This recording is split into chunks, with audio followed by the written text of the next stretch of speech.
Hello friends, today I am going to discuss a new topic and the topic is the in situ hybridization.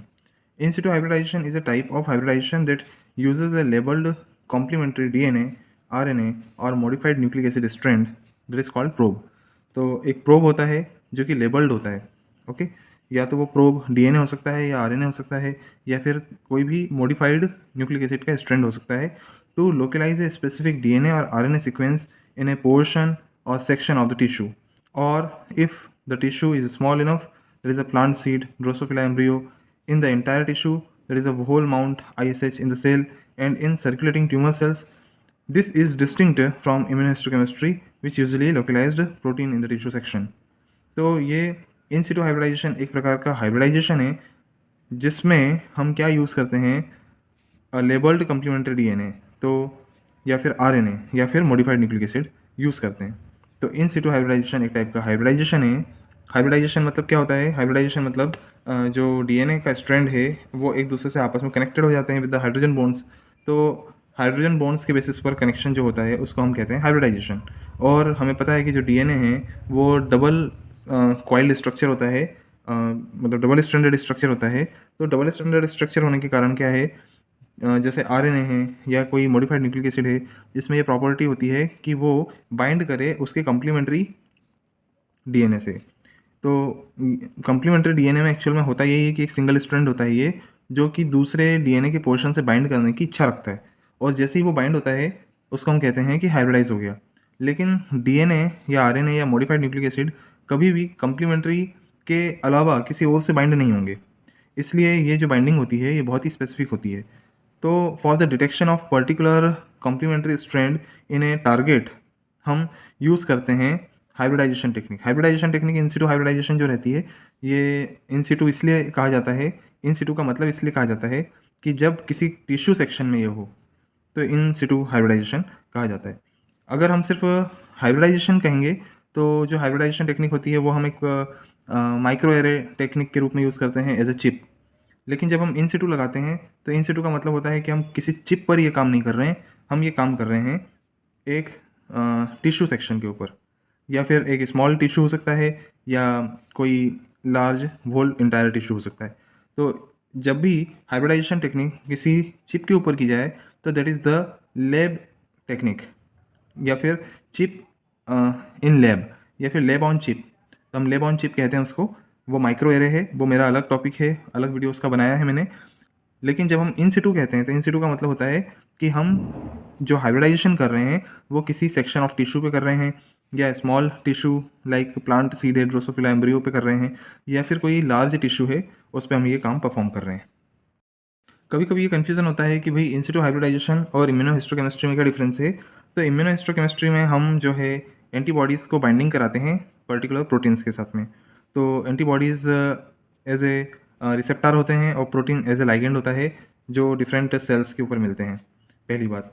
जबकि इन situ hybridisation में हम क्या करते हैं, हम कम्प्लीमेंट्री डीएनए, आरएनए या न्यूक्लिक एसिड का जो है हाइब्रिडाइजेशन कराते हैं उसके पर्टिकुलर सेकेंडरी जो कम्प्लीमेंट्री होता है उसके साथ में।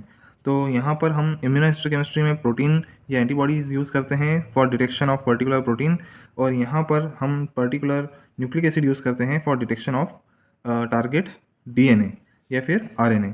तो इन दोनों में ये डिफरेंस है। तो यहाँ पर हम किसी टिश्यू सेक्शन में प्रोटीन का आइडेंटिफिकेशन करते हैं from with the help of immunohistochemistry, और इन सिटू हाइब्रिडाइजेशन में हम क्या करते हैं, डिटेक्शन ऑफ न्यूक्लिक एसिड करते हैं। ये डिफरेंस है।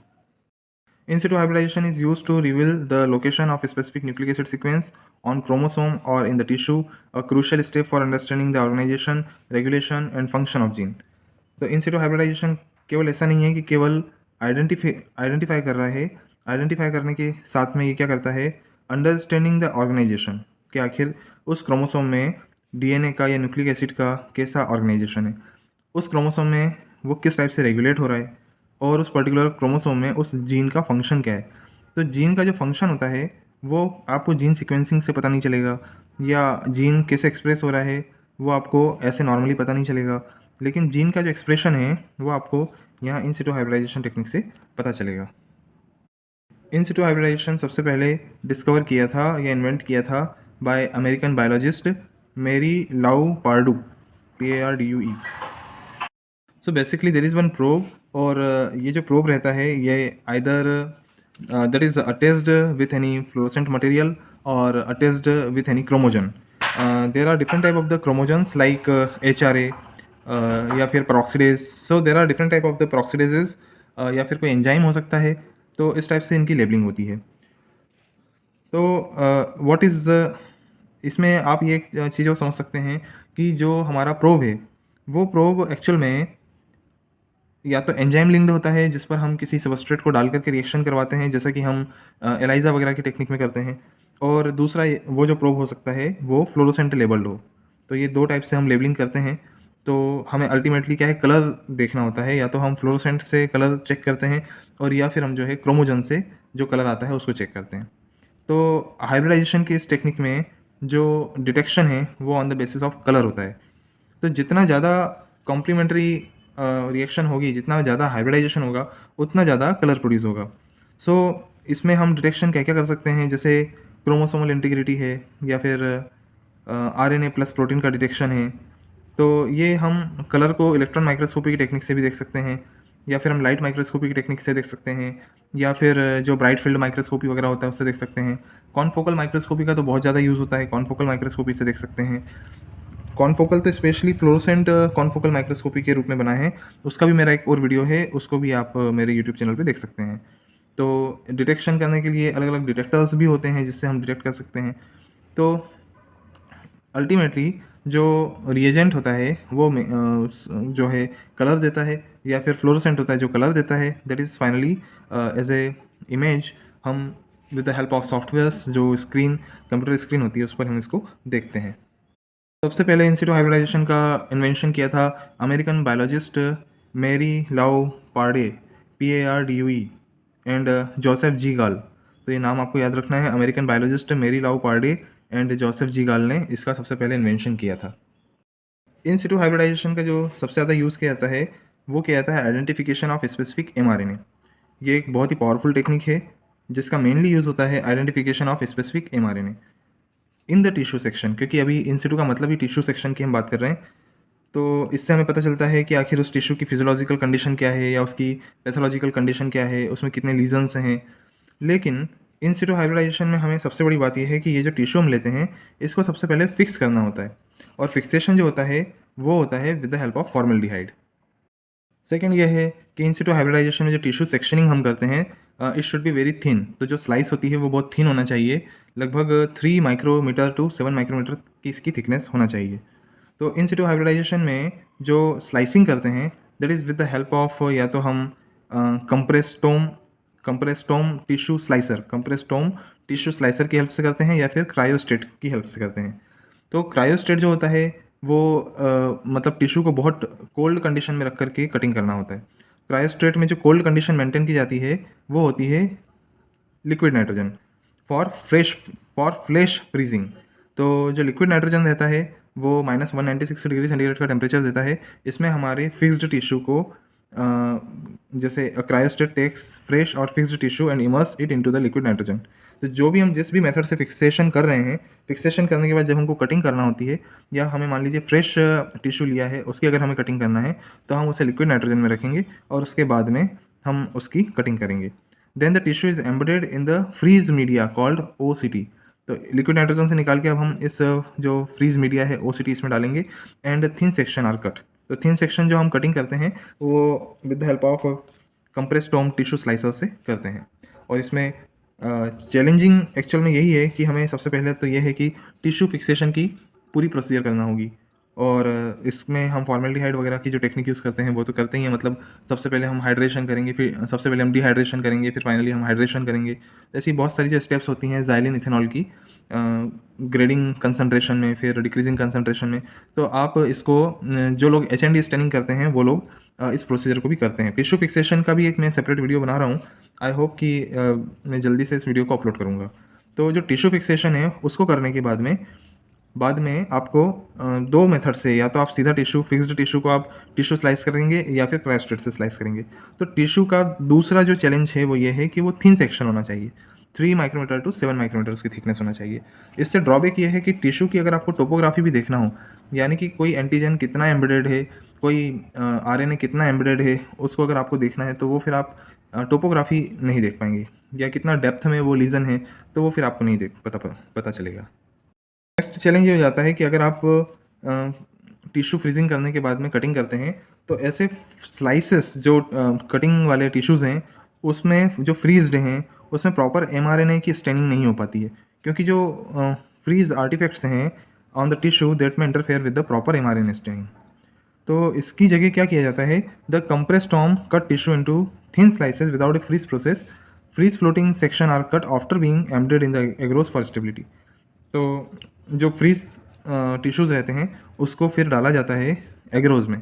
एग्रोज में डालने पर क्या रहता है कि ये जो फ्रीज्ड टिश्यू रहते हैं इनकी थोड़ी स्टेबिलिटी आ जाती है।